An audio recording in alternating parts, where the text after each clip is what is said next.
Hello everybody. My mask is gross. Don't pay attention to that. Hey everybody. How are you? We're here. I wanted to connect with everybody here in Washington. And I want to talk a little bit about what we're seeing in the response to the trial, and the verdict from Derek Chauvin. And this is such a complex emotional moment that I wanted to hop on. I hope you guys can hear me. You don't hear, or that there's like not too much wind and stuff, but I wanted to hop on. Hey everyone, again here in Washington. And I wanted to talk a little bit about this trial, maybe take some questions if you guys had any, because this is an important moment. And I think for a lot of us that have been in this fight for justice, in this fight for establishing true safety for our communities, hearing this verdict come in can create... Can you guys hear me? You can hear me? Okay. Hearing this verdict come in, I think creates a lot of complex emotions for a lot of us. You know, like you can be holding a lot of things at once, right? Like on one hand, people are saying, finally, like, yes, like something's happening. And on the other hand, this not feeling like justice. And I want to just let you all know and create the affirmation that this isn't justice. It's not justice. And I'll explain to you why it's not justice. It's not justice because justice is George Floyd going home tonight to be with his family. Justice is Adam Toledo getting tucked in by his mom tonight.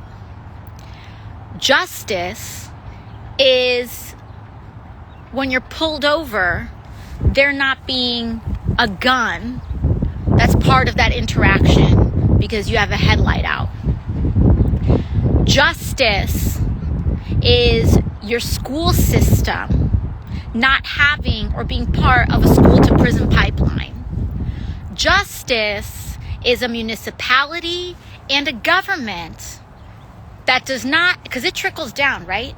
That does not value military and armaments more than it values healthcare and education and housing. So no, this verdict is not justice. Frankly, I don't even think we call it full accountability because there are multiple officers that were there. It wasn't just Derek Chauvin. And I also don't want this moment to be framed as this system working because it's not working. And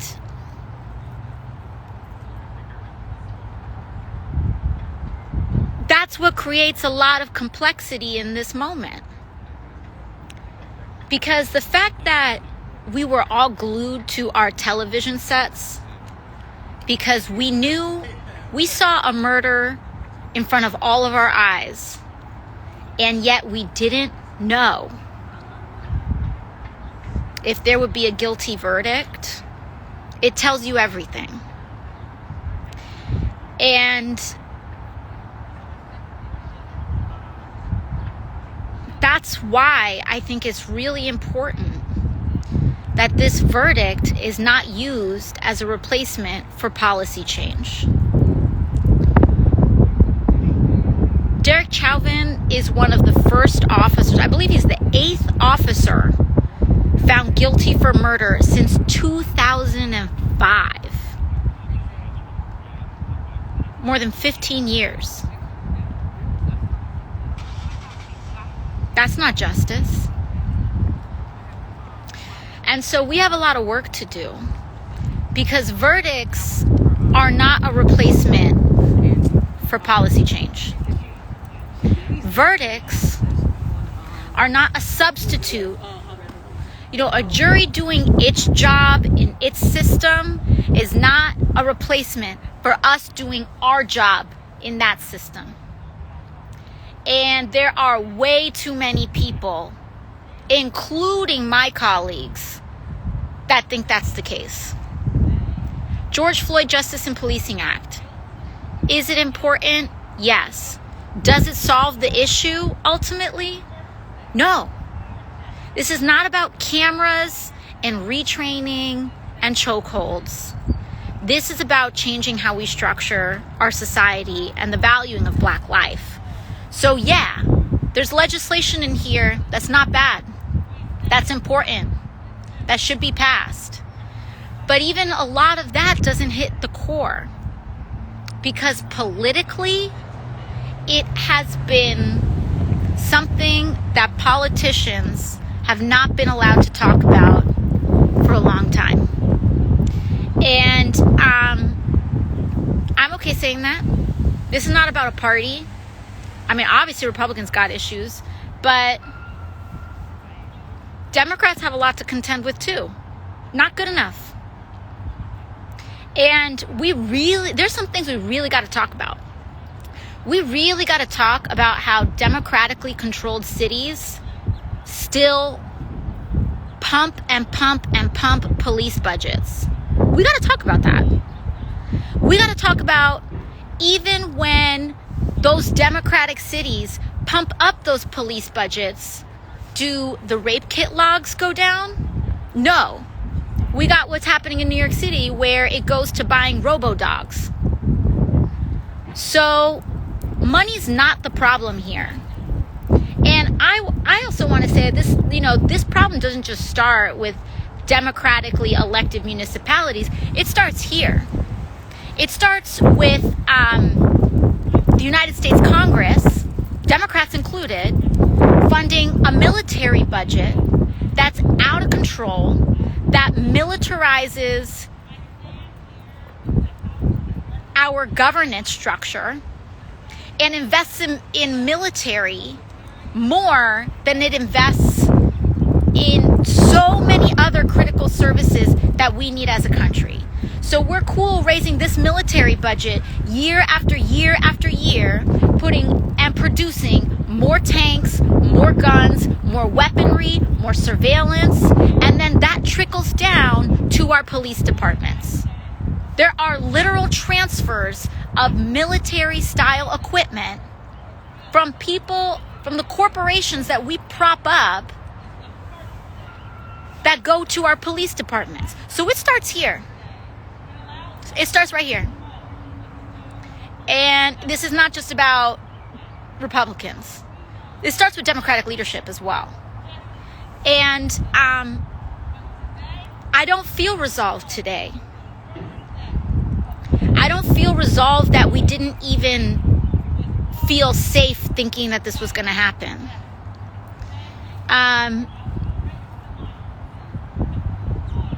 This right here, this is where a lot of surveillance comes from. Surveillance technology. And then when people want to put, when we have police departments, NYPD, that wants to put facial recognition in the subway system, where do you think that comes from? It comes from right here. So I don't want this verdict, so I'm balancing and I'm holding space for complexity right now, because I am praying for the Floyd family. I'm praying for the city of Minneapolis. I'm praying for our communities that feel surveilled, that they feel like they can't even go to a nice store without picking something up and buying something because you're afraid of being accused of stealing something. Like, I want to hold space and feel like, that there's some shred or shadow of relief today. I think that's what I'll say. A tiny bit of relief. But verdicts are not substitutes for policy change. And this one case and this one verdict, we still have people getting killed by police every single day on average in the United States. And not every one of them has a cell phone, and not every one of them is a perfect victim, as people and media seem to need and want. And,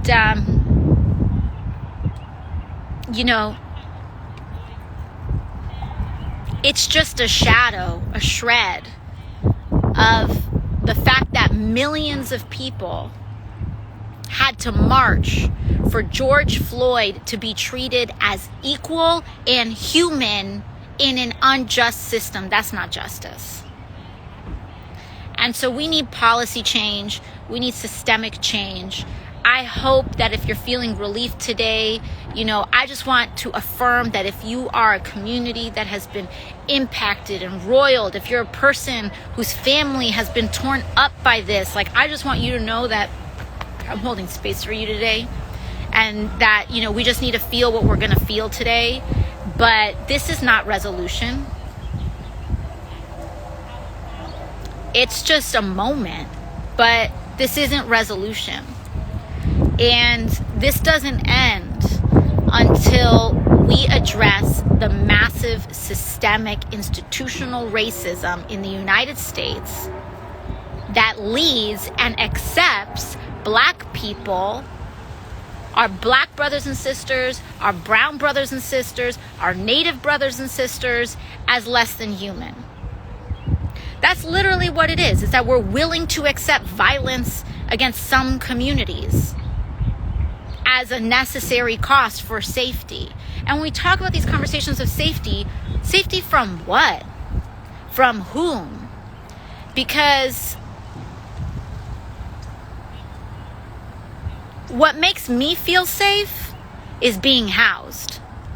What makes me feel safe is when I'm not going to be thrown out of my home. What makes me feel safe is guaranteed health care, which we actually have in my district, by the way. And I think it's just, as a side note, if you're in New York City,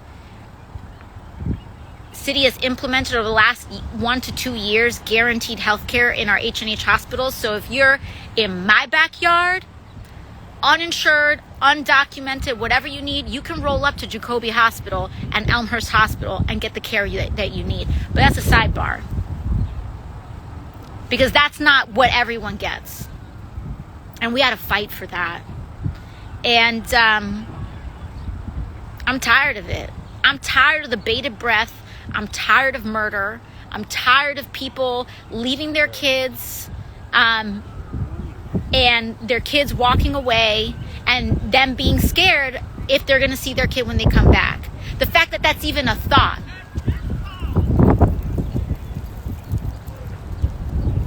That's what we're after. And until everybody feels safe, until we stop talking about bad sides of town and good sides of town and not wanting to integrate our housing for neighborhood character, when people fight so that their kids don't have to go to racially integrated school districts, that's what this is about. When we actually fund those school districts equitably, that's what this is about. When we end the school to prison pipeline, that's what this is about. We've got counselors instead of cops in schools. That's what this is about. That's what this is about. And so long as we fund, budgets are moral documents. They communicate our priorities. And so long as healthcare is not number one, healthcare is not our highest priority. So long as education's not number one, education's not our highest priority. And so long as weaponry remains the top thing, that's our number one priority. So I just want to affirm you all, if you don't feel relief today, good. If you feel a little bit of relief today, also good. Like, this is a human moment. I want to hold space, because this is not, but what this is not is resolution. It's not resolution. To keep pushing and to keep fighting, because we cannot just think that a verdict is going to happen and act like that's going to protect us and everybody else in this country. We can't be placated with that. Like, this is the most basic shred. If George Floyd were anybody else, if he were another race, if he were another gender, etc., would this even be a debate? So, you know, like my sister Ayanna Presley says, we just want to fight so that, because black men deserve to grow old in this country. They deserve to see their grandchildren. And so do the rest of us. So I just want to hold that space for y'all.